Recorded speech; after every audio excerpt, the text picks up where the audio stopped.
Taylor, live from Brazil. Nate, what can you tell us about Andy Reid's offensive game plan for this opener tonight?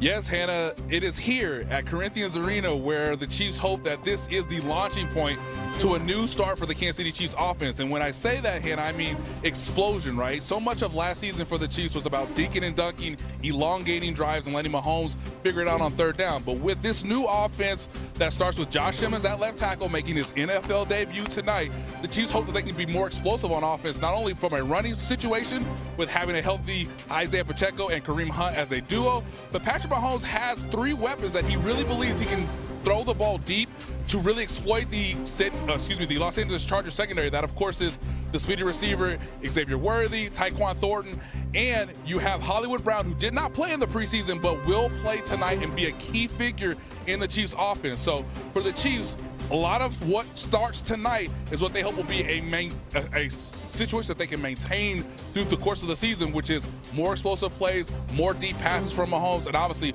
more points on the scoreboard starting tonight in Sao Paulo. Nate, that makes a lot of sense. Thank you so much. And for more on those deep passes, last season, Mahomes ranked outside the top 25 in completion percentage, yards per attempt, and QBR on throws of at least 15 yards downfield. Now, all those numbers were the worst of any season in his career. All right, so the gang is here. We have RC, we have Swagoo, we have Mina. It is real, folks, right? The first weekend. And a reality, Mina, for Kansas City is that Rashee Rice, of course, is not going to start the season for him, for them. So what would you like to see from that offense tonight? Well, I'd like to see what Nate talked about, which is Patrick Mahomes throwing downfield. We're obviously going to say that throughout the season, especially after last year. You showed the numbers of how unexplosive they were, but I would argue it's especially important in this game because of the matchup. I think structurally, the Chargers defense under Jesse Minter is going to look pretty similar to how they played last year. A lot of shell coverage, keeping things in front of them, tackling, and they're really good at it. They were fourth in EPA per play versus short passes last season. But they can be had over the top with those young corners. The question for Kansas City is twofold. One, pass protection. You got a rookie left tackle, potentially against Khalil Mack, Josh Simmons. And then the other side of it, of course, is whether or not Worthy or Hollywood Brown can show chemistry downfield with Mahomes. Because it felt like last year, Mahomes and Worthy just weren't on the same page when he did try to throw deep. That has to change. Yeah, and you also have to think, Mina, go back to early last season. You remember this was the game where Rashee Rice was injured. And when Rashee Rice was injured, we saw Xavier Worthy. There was the deep pass down the left sideline. Late in the game, got in a bunch formation. He caught the football on a crosser, and we saw the yards after the catch and that explosion. Those are some of the things they're going to look to do tonight, but you have to have protection. So much has been made about Patrick Mahomes not being the guy that's pushing the ball down the football field, but as we saw in the Super Bowl, a ton of that had to do with the ability to have time in the pocket to let those routes develop downfield. And if we could see some of that tonight, it seems that throughout the preseason, that was a huge emphasis for not only Patrick Mahomes, but Matt Nagy and this entire offense. It was funny to see that graphic when Hannah first started talking about the Chiefs with Pat Mahomes. Worse. And under there should have been still went to the Super Bowl. This team is going to figure it out, man. But ultimately, you want to see those layers as well to the offense. I felt like a lot of times last year, because of the frustration, it was almost trying to force themselves into trying to make big plays. I want to see Pacheco get back involved as a heavy hitter, a guy out of the backfield, but also they used him in the screen game. His explosiveness was an asset to this football team, and hopefully they can get that back, along with Querim Hunt being a bruiser and a physical runner as well. Y'all remember, like I say this all the time, the Kansas City Chiefs, when they won Super Bowls and been at their best, the rushing game has been a big part of that. Not only that, a second layer to this is, I know Travis Kelce is still there, and I expect Travis Kelce to be an integral part.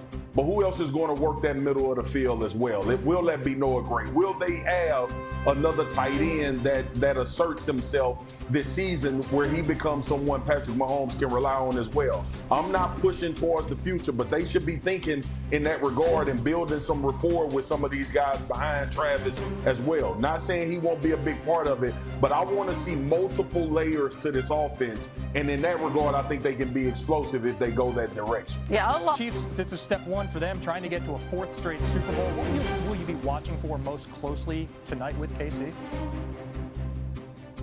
I'd like to see if Kansas City looks better running the ball. You know, for all of the concerns valid about the lack of an explosive passing game, they also really lacked an explosive rushing attack last year. 32nd league-wide in the percent of runs that went for 10 yards or more. And they go up against a Chargers defense that was solid against the run last year, but lost a player who I think was their best run-stuffing defensive tackle in Poona Ford across town to the Rams. So I think that's a weakness Kansas City can attack. And whether they can do so, I think, will go a long ways toward determining whether the passing game can be more explosive as well. Mina, on the other side, we just got some news. Chargers guard Mekhi Becton questionable tonight with an unspecified illness, and this is for an O-line that already has some uncertainty. Rashawn Slater out, other pieces moving around. How concerned are you about that unit tonight against that KC front? Well, Phil, I don't know if you've heard of him, but there is a player on the other side of the ball who might be the best defensive tackle in football. And that would be, of course, Chris Jones. Not the matchup you want to face with a weakened interior offensive line, weakened entire right side of the O-line, because, as you alluded to, they suffered that horrible injury and had to move Joe Walsh to the opposite side to take the place of Rashawn Slater. I'll be interested in seeing how Kansas City and Steve Spagnuolo approach this. Something they like to do is move Chris Jones around. Sometimes they'll play him on the edge on passing downs. But with this injury, the combination of him and George Karlaftis, I think, could present a significant challenge for the Chargers. Look for them to try to orient the offense away from that side of the offensive line. I would also see Marion Hampton as being a check down option for Herbert.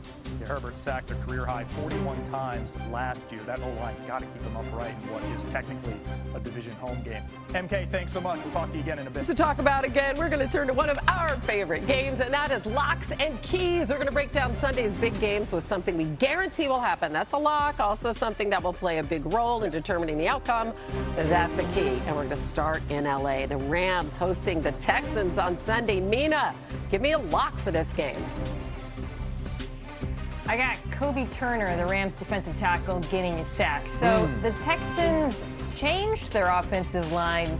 I'm not sure it got better, though, particularly looking at the players that they added on the interior from Seattle and Minnesota. And Kobe Turner, for all the talk about Jared Verse, and he was incredible last year, Kobe Turner is like one of the most underrated defensive tackles in the NFL. He just gets to the quarterback, and I think he's going to have opportunities to do so in this one against this remade Texans offensive line. Boy, let's hope that offensive line is better. Okay, RC, what do you think will be the key in this one? Boy, it's like me and Mina just had the same phone call. It's going to be protecting C.J. Stroud. Last year, we saw C.J. Stroud take a step back, but it wasn't because the youngster couldn't play or he didn't understand the offense. It's because he was constantly under siege. And when you play in a defensive line like the Los Angeles Rams that can absolutely get after the quarterback, it's going to be paramount to keep their third-year quarterback upright. And once again, ladies and gentlemen, you can just get that gong out, because for the picks, we are all on the Texans. I'm actually shocked. This surprised me. I knew I didn't think it was going to go this way. I'm actually shocked. Yeah. And I have on Rams colors, and that is disrespectful of me. I mean, I think that defense only holds up to 14 points. Yes, Swaggo. Y'all know what I was thinking? I was thinking about Matthew Stafford and not getting a lot of reps this offseason. That played into my thought process. And let's not play around. Like, the Texans defense isn't overall better than the Rams are on the defensive side of the ball as well. Yeah, Mina had him number 2. I listened to Mina. All right, now to Tampa Bay. After. The Bucs are looking for their 5th straight division title. How about that? They host the NFC South rival, the Falcons. RC, what is a lock to happen in this one? For me, Bucky Irving getting 20 touches. Listen, I don't play fantasy football, but I often read the fantasy football app. And Bucky Irving was one of those players that was up there with the Saquons, up there with the Bijan Robinsons. We watch him ascend the entire end of the season last year. He was a guy who game after game got stronger, got more physical, made more big plays, and I think at the start of this season, he's going to be a priority and a focal point of the Tampa Bay offense. So building upon last season. Okay, Marcus, what's the key in this NFC South matchup? Well, speaking of Bucky Irvin, the value of the running back, Bijan Robinson better touch the ball early and often and help this offense. We know how dynamic he is out of the backfield, but he needs to be a big part of this pass game as well. I expect them, obviously, to feature him, but he can be the best friend of Michael Penix Jr., who is now the solidified starter in Atlanta. Yep, making just his 4th NFL start. And once again, ladies and gentlemen, this is good news for the Falcons because we're all taking the bus. You know why? Mixtape bait. Because this is all about what we think, because we don't really have like film to make these picks by. So this is about what we believe. We have no idea. We literally have no idea. Don't listen to us. That's how your voice get when your mama about to whoop you. I don't know. Your mama be like, if you can say huh, you can hear.